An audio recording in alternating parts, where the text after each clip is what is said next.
অহনাত নামটা বলতে পারেন, ওটা মেহেদী হাসান হৃদয়, হ্যাঁ, বরবাদ সিনেমার ডিরেক্টর, ঠিক আছে।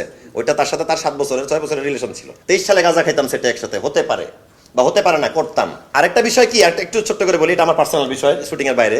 সবাই অহনার একটা ইন্টারভিউ ক্লিপ কেটে দিয়ে প্রাক্তন একটা জানোয়ার,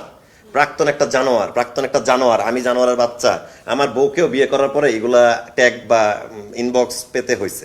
আমার জন্য খুব কষ্টদায়ক, একটা নন মিডিয়ার মেয়ে লতে পড়তেছে। এখন দেখেন, ওই প্রাক্তন জানোয়ারটা আসলে আমি না ভাই।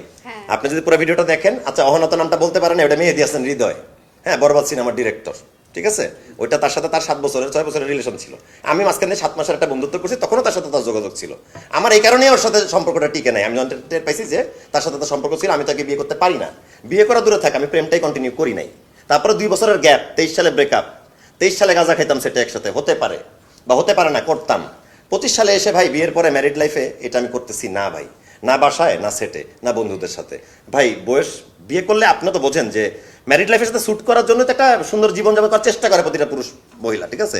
প্রাক্তন একটা জানোয়ারটা আমি নাই, যে কমেন্টে লিখতেছেন এই প্রাক্তন, এই যে জানোয়ার, এই জানোয়ারটাই যে মানে গাঁজা খায় বা জানোয়ারটা ওকে ছেড়ে দিয়ে চলে গেছে। আমি কাউকে ছেড়ে দিয়ে চলে যাইনি, আমি ছেলে এতটাও খারাপ না। আমি একটু লাউড, একটু এইভাবে কথা বলি, কিন্তু আমি আসলে ওই জানোয়ারটাও না। আমি কাউকে সেক্সুয়াল হ্যারাসমেন্টের, আমার 10 বছরে আমার কোনো মেয়ের সাথে, আসলে মিডিয়ার কোনো মেয়ের সাথে আমার ইটিশ পিটিশ নাই।